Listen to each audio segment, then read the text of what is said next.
9 assentamentos. Esse é o número que mudou tudo na frente sudeste da Ucrânia em 2 de março de 2026. 9 comunidades libertadas em uma única operação pelas forças aerotransportadas ucranianas no setor de Oleksandrivka, uma faixa de terra contestada situada exatamente na junção de 3 regiões: Donetsk, Zaporizhzhia e Dnipropetrovsk. E se você acha que isso soa como uma nota tática menor em uma guerra que se arrasta há anos, pense de novo, porque o que aconteceu nesses 9 assentamentos não é apenas sobre território, é sobre momentum, sobre tecnologia, sobre a guerra invisível que está sendo travada no espectro eletromagnético e sobre uma realidade estratégica que está se deslocando sob nossos pés agora mesmo. Esta é uma história sobre como a Ucrânia conseguiu recuperar terreno que as forças russas haviam controlado por meses, e porque o método utilizado para isso pode ser a inovação militar mais importante que você nunca ouviu explicada com clareza. É também uma história sobre uma capital perigosamente despreparada para mais um inverno brutal, sobre um presidente que está fazendo uma das propostas de troca militar mais audaciosas de toda a guerra, e sobre um número que deveria fazer toda pessoa que está assistindo a isso parar completamente: 337. Esse é o número de prisioneiros de guerra ucranianos que não foram apenas mortos em cativeiro, mas que, de acordo com o ouvidor oficial da Ucrânia, foram brutalmente executados pelas forças russas. Deixe esse número pousar por um momento, porque quando este vídeo terminar, você vai entender exatamente por que todos esses eventos estão conectados e exatamente o que eles nos dizem sobre para onde esta guerra está caminhando. Para entender o que aconteceu no setor de Oleksandrivka, você precisa voltar ao dia 29 de janeiro de 2026. Essa data não é arbitrária, é o dia exato em que a operação militar ucraniana naquela área começou, e também o dia em que a Ucrânia silenciosamente ativou um interruptor ao qual ninguém na imprensa ocidental prestou atenção suficiente. A partir de 29 de janeiro, cada terminal Starlink operando dentro do território ucraniano que não estivesse registrado no sistema estatal oficial da Ucrânia simplesmente parou de funcionar. Pronto. Offline. E aqui está o detalhe crítico que torna isso tão significativo. As forças russas vinham usando extensivamente terminais Starlink capturados, contrabandeados e adquiridos no mercado negro para coordenar suas operações em solo ucraniano. O Starlink, para quem não está familiarizado, é a constelação de internet via satélite da SpaceX, capaz de fornecer conectividade de alta largura de banda e baixa latência em praticamente qualquer lugar da Terra. Em um campo de batalha moderno, essa conectividade se traduz diretamente em capacidade de comando e controle. Significa que oficiais podem coordenar em tempo real, operadores de drones podem receber transmissões ao vivo, observadores de artilharia podem transmitir coordenadas de GPS instantaneamente. Quando você corta essa conectividade, não está apenas cortando a internet, está cortando o sistema nervoso das operações de campo do inimigo. A nova política da Ucrânia fez exatamente isso. Cada terminal não registrado é eliminado, e as forças aerotransportadas ucranianas foram diretas sobre as consequências para as unidades russas na fase inicial de seu avanço ofensivo. A consciência situacional do inimigo foi significativamente degradada e o comando e controle das unidades russas foi complicado nos estágios iniciais. Isso é linguagem militar para dizer: eles estavam confusos, estavam cegos, e nós os atacamos enquanto estavam assim. E funcionou. 3 assentamentos adicionais foram completamente liberados das tropas russas em poucos dias após o início da operação, enquanto os combates continuavam em vários outros. As forças ucranianas expulsaram as unidades russas de posições fortificadas e cortaram importantes rotas de suprimento no setor. Agora, as forças aerotransportadas reconheceram algo importante e honesto. Mesmo com o acesso ao Starlink degradado, as forças russas não interromperam completamente suas operações ofensivas.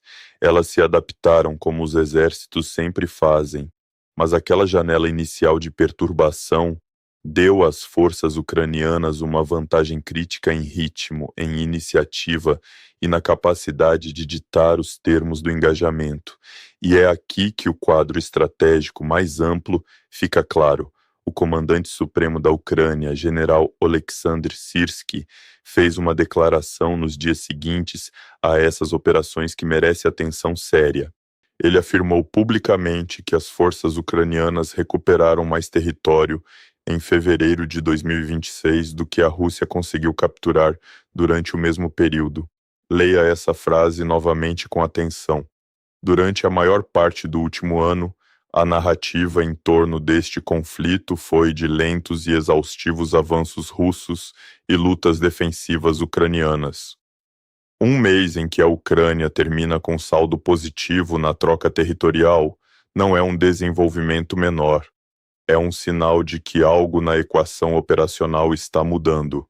Mas antes de concluir que a Ucrânia virou definitivamente o jogo, você precisa entender o que está acontecendo simultaneamente em Kiev, porque a capital está sentada em um relógio que está contando o tempo e que não tem nada a ver com artilharia ou drones. Em 3 de março de 2026, o presidente Volodymyr Zelensky convocou uma reunião com líderes regionais e prefeitos para revisar e aprovar os planos de preparação para o inverno em cada região da Ucrânia. O Conselho Nacional de Segurança e Defesa analisou cada plano um por um, e quase todos foram aprovados. Quase. O único plano que não passou foi o plano para Kiev, lar de aproximadamente 4 milhões de pessoas, a maior cidade do país, o coração simbólico da resistência ucraniana. O plano da capital, nas palavras diretas de Zelensky, não era suficientemente bom, e Zelensky não foi gentil a respeito. Se um plano não for apresentado, disse ele, a capital enfrentará o mesmo inverno. Ele foi ainda mais longe, abordando a obrigação fundamental de governar em tempos de guerra. Se a guerra não terminar, as pessoas precisam ter certeza de que terão eletricidade, apesar de todos os desafios. Precisamos trabalhar, não ficar falando que é impossível. Não temos outra opção. Essas não são palavras de um político oferecendo incentivo gentil. São as palavras de um líder de guerra entregando um ultimato à administração de sua própria cidade. Para entender por que isso importa tanto, você precisa compreender o que Kiev já passou. Desde que a Rússia lançou sua invasão em larga escala em fevereiro de 2022, a capital foi atingida repetidamente em ataques deliberados à infraestrutura de energia. Este último inverno trouxe alguns dos ataques mais intensos até agora.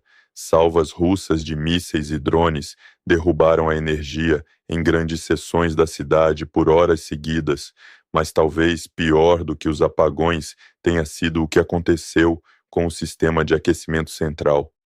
As forças de Moscou miraram especificamente a infraestrutura de aquecimento distrital, a rede de canos e usinas que mantém os prédios de apartamentos aquecidos durante o inverno ucraniano.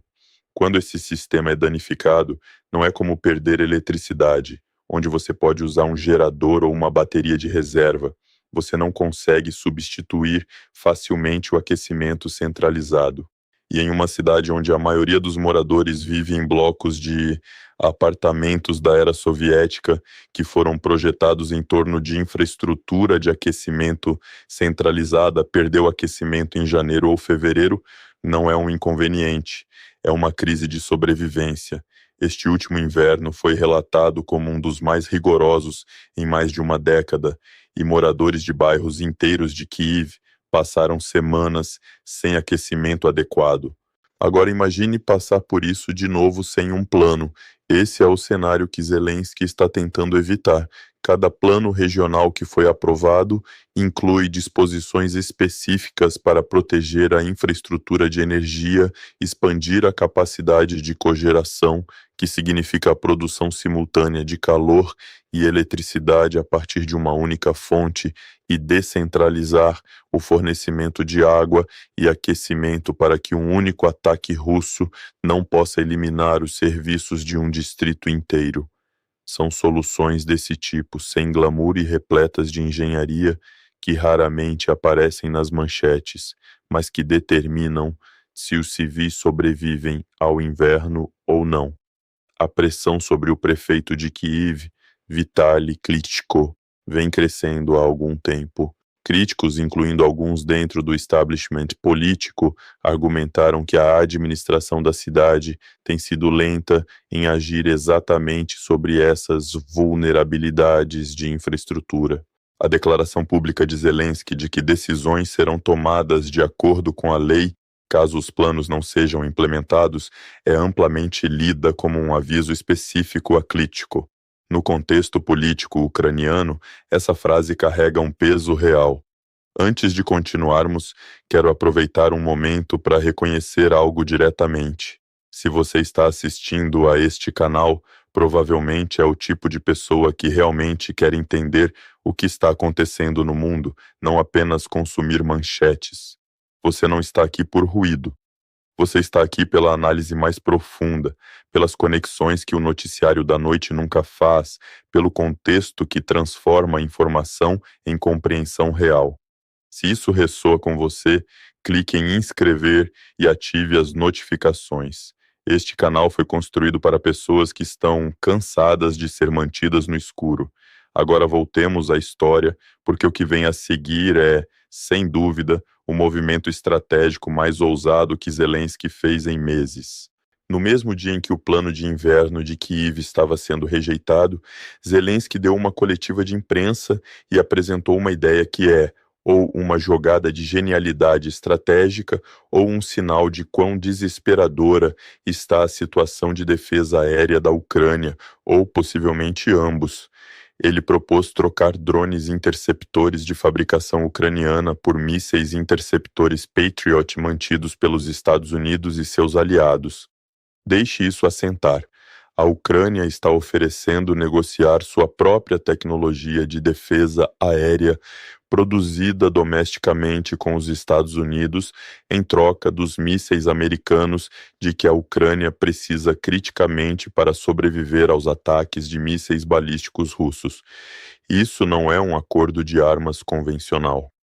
É uma troca tecnológica entre pares, entre um país lutando pela sobrevivência e a aliança militar mais poderosa da Terra. E a razão pela qual isso está sendo cogitado agora diz tudo sobre o estado atual da crise de defesa aérea da Ucrânia. O sistema Patriot, para quem não está familiarizado, é uma das plataformas de defesa aérea terrestre mais sofisticadas já construídas. Ele usa mísseis interceptores PAC-3, que custam aproximadamente 4 milhões de dólares cada, para destruir mísseis balísticos que se aproximam. A Ucrânia possui múltiplas baterias Patriot, mas o país enfrenta uma grave escassez de mísseis PAC-3. As forças russas têm mirado sistematicamente a infraestrutura de energia ucraniana com mísseis balísticos precisamente porque sabem que a Ucrânia está ficando sem os interceptores necessários para detê-los. Cada míssil balístico que passa é uma usina de aquecimento destruída, uma subestação elétrica desligada, uma estação transformadora transformada em escombros. O cálculo é brutal e deliberado. Ao mesmo tempo, algo significativo vem se desenrolando no Oriente Médio que cria uma abertura inesperada para essa troca proposta. Após a eclosão de novas operações militares conjuntas do CEUA e de Israel contra alvos ligados ao Irã na região, as forças proxy Houthis e iranianas escalaram dramaticamente o uso de drones Shahed, as munições de ataque de longo alcance produzidas pelo Irã, que a Rússia também tem usado extensivamente contra a Ucrânia. As forças dos ICUA e os ativos aliados na região estão sendo submetidos a enxames de drones de um tipo e densidade que os sistemas de defesa aérea americanos não foram otimizados para derrotar de forma eficiente. O Patriot é extraordinariamente eficaz contra mísseis balísticos, mas usar um interceptor PAC-3 de 4 milhões de dólares para abater um drone Shahed de 50 mil dólares não é uma equação sustentável. E aqui está o detalhe crítico. A Ucrânia passou os últimos 2 anos desenvolvendo, refinando e implantando tecnologia de drones interceptores especificamente projetada para derrotar exatamente esses tipos de munições de ataque suicida de voo rasante e movimento lento. A Ucrânia não é apenas a maior vítima dos ataques Shahed. A Ucrânia é a maior inovadora mundial em como contê-los. Nenhum outro país tem a experiência operacional, os dados ou as soluções testadas em campo que a Ucrânia desenvolveu no cadinho de sua própria sobrevivência. A proposta de Zelensky, portanto, não é tão descabida quanto pode parecer à primeira vista. Ele está essencialmente dizendo: vocês têm os mísseis de que precisamos para sobreviver aos ataques balísticos russos. Nós temos a tecnologia de drones interceptores de que vocês precisam para sobreviver à ameaça Shahed no Oriente Médio. Vamos fazer isso funcionar. Se eles nos derem os interceptores, nós lhes daremos os interceptores. É uma troca justa, disse ele. A lógica estratégica é sólida. A questão é se o establishment político de Washington pode se mover com rapidez e flexibilidade suficientes para realmente executar uma troca dessa natureza. E o relógio está correndo. O chefe de defesa aérea, Yuri Ihnat, reconheceu no início de fevereiro que a escassez de mísseis de defesa aérea havia deixado algumas baterias de defesa ucranianas sem proteção total durante períodos críticos, incluindo nos dias que antecederam ondas de ataques russos esperados. Uma janela de vulnerabilidade na defesa aérea da Ucrânia não é um problema estratégico abstrato, é um caminho direto para mais hospitais destruídos, mais prédios de apartamentos desabados, mais civis que acordam de manhã para encontrar a cidade ao redor um pouco mais escura e um pouco mais fria. E agora chegamos ao número que eu prometi que iria paralisá-lo: 337. Esse é o número de prisioneiros de guerra ucranianos que foram, de acordo com o ouvidor parlamentar oficial da Ucrânia, brutalmente executados pelas forças russas, não mortos em combate, não falecidos por ferimentos, executados. O escritório do ouvidor documentou esses casos por meio de evidências forenses, testemunho de sobreviventes, relatos de testemunhas e o trabalho minucioso de investigadores de direitos humanos que vêm catalogando o tratamento russo de prisioneiros de guerra desde os primeiros dias da invasão em larga escala. A palavra brutalmente não é ornamento retórico na declaração oficial. Refere-se a métodos documentados que violam não apenas as convenções de Genebra, que regem o tratamento de prisioneiros de guerra e são direito internacional, vinculante desde 1949, mas que violam os padrões mais básicos de conduta humana reconhecidos em todas as civilizações da Terra. O padrão aqui não é o de incidentes isolados perpetrados por soldados desonestos agindo fora de suas ordens. A escala, a consistência e a dispersão geográfica dos casos documentados apontam para algo sistêmico, algo que reflete ou política oficial ou uma cultura institucional que tolera e permite o assassinato de prisioneiros. As implicações geopolíticas dessa documentação se estendem muito além do horror moral imediato. Essas execuções documentadas alimentam diretamente o debate em andamento nas capitais ocidentais sobre os termos sob os quais qualquer futuro cessar-fogo ou acordo de paz deveria ser alcançado. A equipe jurídica da Ucrânia e os governos aliados vêm construindo um registro probatório massivo destinado a eventuais processos perante tribunais internacionais. Cada execução documentada fortalece esse caso.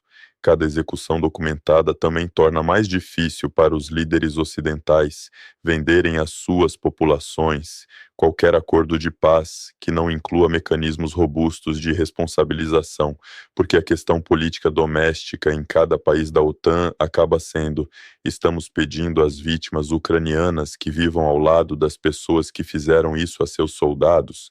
Essa não é uma pergunta com uma resposta fácil, e é uma pergunta que moldará as negociações por muitos anos. Recue por um momento e olhe para todos esses fios juntos, porque eles não existem de forma isolada, formam um quadro de uma guerra em 2026 que é fundamentalmente diferente da guerra de 2022 ou mesmo de 2024. A Ucrânia agora está aproveitando a inovação tecnológica, tanto em operações ofensivas com drones quanto em medidas eletrônicas defensivas como a política de negação do Starlink, para compensar déficits de mão de obra e munição que continuam significativos. A libertação de 9 assentamentos no setor de Oleksandrivka é um sucesso tático, mas seu significado mais profundo é metodológico. Demonstra que a Ucrânia encontrou formas de degradar a capacidade de comando e controle russo que vão além de simplesmente atirar nas pessoas. O corte do Starlink é uma forma de guerra eletrônica que custa à Ucrânia muito pouco em relação ao seu efeito sobre a coerência operacional russa. Ao mesmo tempo, a crise no preparo de inverno de Kiev revela os enormes desafios administrativos e de infraestrutura que o Estado ucraniano continua enfrentando, mesmo após 4 anos de guerra em larga escala.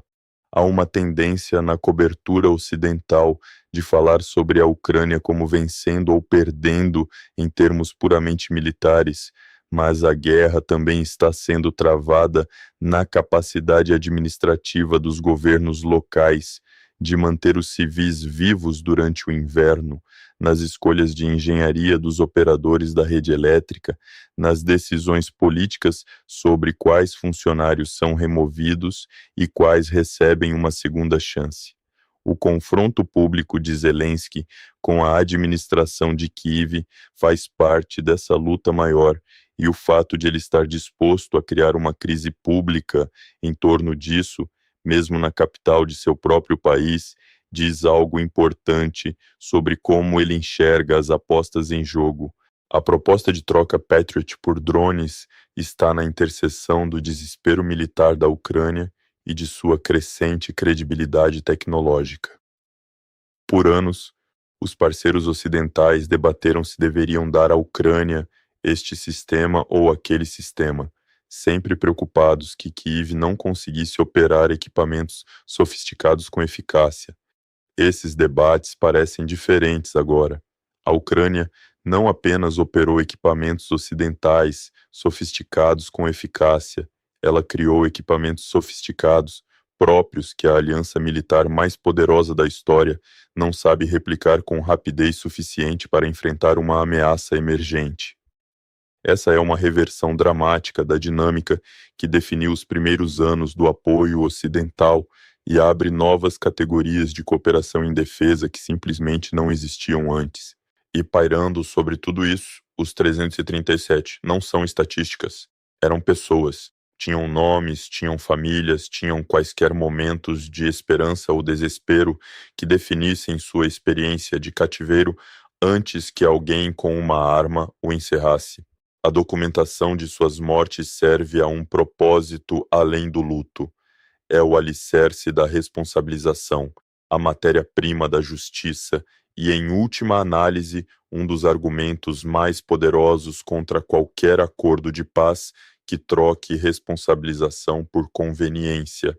A pressão para eventualmente encerrar esta guerra por meio de negociações não vai desaparecer. Os custos econômicos, o custo humano, a tensão sobre a vontade política ocidental são todos reais, mas os 337 também são reais, e qualquer estrutura para encerrar este conflito que não lide honestamente com o que esse número representa será construída sobre uma fundação que não pode se sustentar. Esta guerra em 2026 não é a mesma guerra de 2022. As armas são diferentes, as táticas são diferentes, os cálculos estratégicos de ambos os lados mudaram de formas que ninguém antecipou completamente. A Ucrânia sobreviveu a coisas que a maioria dos analistas dizia que não conseguiria sobreviver. A Rússia se adaptou a coisas que a maioria dos analistas dizia que encerrariam sua capacidade de lutar. Nenhum dos lados alcançou seus objetivos declarados. E o próximo capítulo desta história está sendo escrito agora mesmo em 9 assentamentos libertados perto de Oleksandrivka, nas salas de reunião, onde os funcionários de Kiev estão sendo informados de que seus planos não são suficientemente bons, nos canais diplomáticos onde alguém está perguntando se um acordo de troca de drones interceptores pode realmente ser viabilizado, e nos arquivos forenses do escritório do ouvidor da Ucrânia, onde nomes estão sendo adicionados a uma lista que nunca deveria ter existido. O que você acha que acontece a seguir? Você acredita que a proposta de troca do Patriot vai realmente avançar e ela poderia se tornar um modelo para um novo tipo de cooperação em defesa entre a Ucrânia e seus parceiros ocidentais? Deixe seus pensamentos nos comentários abaixo. É exatamente esse tipo de conversa para o qual este canal existe e eu leio cada resposta. Se este vídeo lhe deu algo para pensar, compartilhe com alguém que está tentando entender o que está acontecendo no mundo agora e nos vemos no próximo.